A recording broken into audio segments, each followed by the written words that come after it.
جسے بلایا ہے مصطفیٰ نے وہی مدینے کو جا رہے ہیں۔ آپ کے دعاؤں میں سب کے یقیناً آج ان کا سفر بڑا آسان ہوا ہے۔ جتنی بھی تعریف آپ کی جائے اتنا کم ہے، اس لیے کہ جو آپ نے محبتیں پیش کی ہیں وہ بہت ہی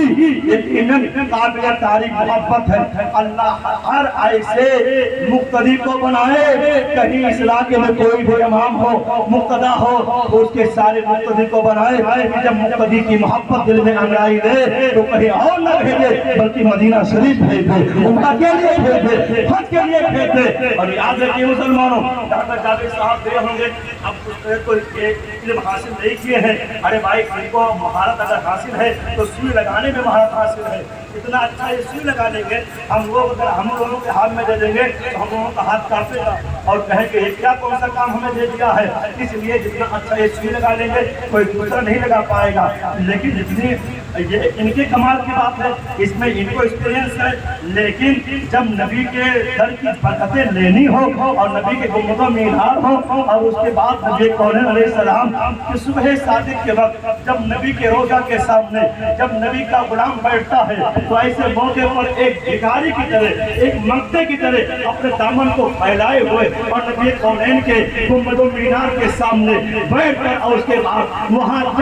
جو منظر اور جو اس کے دل کی کیفیت ہوتی ہے بریلی کے امام نے اپنے شعر میں بہت اچھے انداز میں بیان کیا ہے۔ ایسے موقع پر وہ دیوانہ بیٹھتا ہے۔ مولانا قاسم صاحب بھی گئے، اتفاق کی بات یہ ہوئی جس دن ان کی وہاں سے آمد ہو رہی تھی اسی دن مدینہ شریف میں ہمارا داخلہ ہو رہا تھا۔ یہ مدینہ شریف سے واپس آ رہے تھے، ایئرپورٹ پہ ان سے ملاقات ہوئی اور ایئرپورٹ پہ ہم لوگ پہنچے، اسی دن ہم لوگ پہنچے تھے مدینہ شریف۔ اللہ تعالیٰ ہم سب کو پھر مدینہ شریف دکھائے۔ بہرحال مدینہ شریف کی بہاریں، مدینہ شریف کی برکتیں، مدینہ شریف کی رونقیں، ان سے پوچھئے صبح کا وقت ہوتا ہے، نماز فجر کے بعد نکلیے اور اس کے بعد آ کر معاہدہ شریف کے سامنے آ کر گنبد شریف وہاں سے دکھتا ہے، وہیں بیٹھ جائیے اور اس کے بعد جب صبح کا وقت ہوتا ہے تو ایک دیوانہ بچل کر کہتا ہے آج اس وقت جو نبی کونین کے گنبد و مینار کی برکتیں ہیں، جو جلوے جو گنبد و مینار کی رہنائیاں ہیں، یقیناً نبی کونین کے در کی جو بھیک ہے اب کوئی مانگنے کا سلیقہ ہونا چاہیے، اس لیے کہ میرے کریم میرے آقا نبی کونین کے در کا باڑا بن رہا ہے، مانگنے کا سلیقہ ہونا چاہیے۔ اب اس موقع پر جب ایک بھکاری، ایک منگتا، ایک دیوانہ بیٹھتا ہے ویسے موقع پر کہتا ہے کہ اے لوگوں دیکھو نبی کونین کا باڑا بن رہا ہے، بھیگی سہانی صبح میں ٹھنڈ ٹھنڈ گرمی ہے، کلیاں چلی دلوں کی ہوا یہ بہر کی ہے، لب ہوا ہے آنکھیں بند ہیں، پھیلی ہے جھولیاں، کتنے مزے کی بھیک تیرے پاس کی ہے،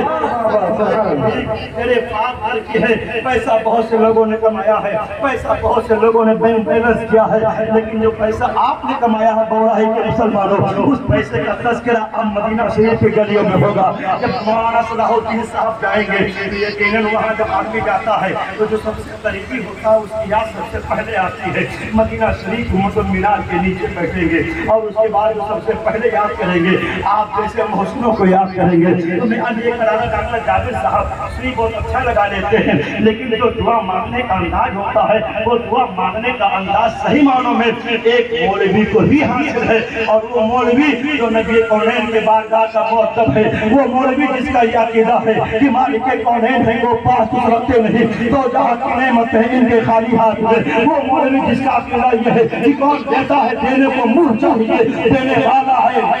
سچا ہمارا نبی، وہ مولوی جو نبی کونین کے زندگی کے تعلق سے یہ عقیدہ رکھتا ہو کہ یا رسول اللہ تو زندہ ہے ورنہ تو زندہ ہے ورنہ کرنے والے تو علامہ صلاح الدین صاحب کا نام مانیں گے تو نبی کونین کو مجبور سمجھ کر نہیں مانگیں گے، مولانا صلاح الدین صاحب جب مانگیں گے تو نبی کونین کو مردہ سمجھ کر نہیں مانگیں گے، بلکہ جب یہ مانگیں گے تو نبی کونین کو زندہ سمجھ کر مانگیں گے، جب یہ مانگیں گے تو نبی کونین کو داتا مختار سمجھ کر مانگیں گے، اس لیے کہ انہوں نے پڑھا ہے، انہوں نے جانا ہے، انہوں نے اپنے اساتذہ سے یہی سیکھا ہے، نبی مر کر مٹی میں نہیں ملے ہیں بلکہ نبی زندہ ہے، اور جب نبی زندہ ہے تو ان کی بارگاہ کی شان کا یہ عالم ہے کہ واہ کیا جود و کرم ہے شہر تیرا، نہیں سنتا ہی نہیں مانگنے والا تیرا۔ اب ایسے موقع پر جب کوئی مانگنے والا نبی کی بارگاہ میں مانگتا ہے مسلمانوں تو ان کے بارگاہ کی شان کا یہ عالم ہے کہ آقا ہے فقیروں پہ انہیں پیار کا پیسہ خود بھیک دے خود کہے منگتے کا بھلا ہو، جسے میرے آقا نبی کونین کی بارگاہ بارگاہ میں یہ آپ کے لیے دعائیں مانگیں گے. میرے آقا نبی کونین کی بارگاہ میں سب سے پہلے آپ کے لیے دعا ہوگی. یقیناً ہم جائیں ایسی دعا نہیں مانگ پائیں گے, لیکن جو علامہ صلاح الدین صاحب دعا مانگتے ہیں, اور یہ بھی اتفاق کی بات ہے مسلمانوں, علامہ صلاح الدین صاحب تو ہمیشہ آپ کے لیے دعا مانگتے رہے ہیں. چاہے کوئی بیمار رہا ہو اس کے لیے دعا مانگتے رہے ہیں, کوئی پریشان حال رہا ہو اس کے لیے دعا مانگتے رہے ہو, کوئی میری ماں بہنیں پریشان نہیں ہو اس کے لیے دعا مانگتے رہے ہیں, اور اپنی مسجد میں دعا مانگتے رہے ہیں, میلاد شریف کے موقع پہ دعا مانگتے رہے ہیں, مدرسے میں دعا مانگتے رہے ہیں, جب دنوں کا آیا دعا مانگتے رہے ہیں. لیکن اب آپ کا امام آپ کے مسجد میں دعا نہیں مانگے گا, آپ کا امام آپ کے گاؤں میں دعا نہیں مانگے گا, آپ کا امام آپ کے مدرسے میں دعا نہیں مانگے گا, بلکہ آپ کا امام وہاں پہنچے گا جہاں کوئی دعا نہیں ہوتی ہے. آپ کا امام وہاں پہنچ کے دعا مانگے گا جہاں 70,000 فرشتے آمین کہتے ہیں. کہا گیا ہے رکن ایمانی سے رکن سنگ اعظم کے درمیان جب کوئی اللہ کا بندہ دعا مانگتا ہے تو اس پہ 70,000 فرشتے آمین کہتے ہیں. اے مسلمانوں اپنے قسمت پہ نازا ہو جاؤ, اس لیے کہ علامہ صلاح الدین صاحب جہاں طواف کریں گے اور وہاں دعا مانگیں گے جہاں 70,000 فرشتے آمین کہتے تھے. ابھی تک یہ دعا مانگے ہیں تو یہاں انسانوں نے آمین کہا ہے, ابھی تک یہ دعا مانگے ہیں تو آپ جیسے مقتدیوں نے آمین کہا ہے, ابھی تک یہ دعا مانگے ہیں تو ان کے شاگردوں نے آمین کہا ہے, ابھی تک دعا مانگے ہیں تو آپ جیسے مقتدیوں نے دعا آمین کہا ہے, ابھی تک انہوں نے دعا مانگی ہے تو گھر والوں نے آمین کہا ہے. لیکن اب یہ وہاں دعا مانگیں گے تو دنیا والے ہی نہیں آمین کہیں گے بلکہ اللہ کے نورانی فرشتے آمین کہیں گے, اللہ کے فرشتے آمین کہیں گے, اور جہاں 70,000 فرشتے آمین کہیں گے یقین کامل ہے کہ اللہ دعا قبول ضرور فرمائے. سبحان اللہ سبحان اللہ. یہ نوجوان اتنے بیوقوف نہیں ہیں, یہ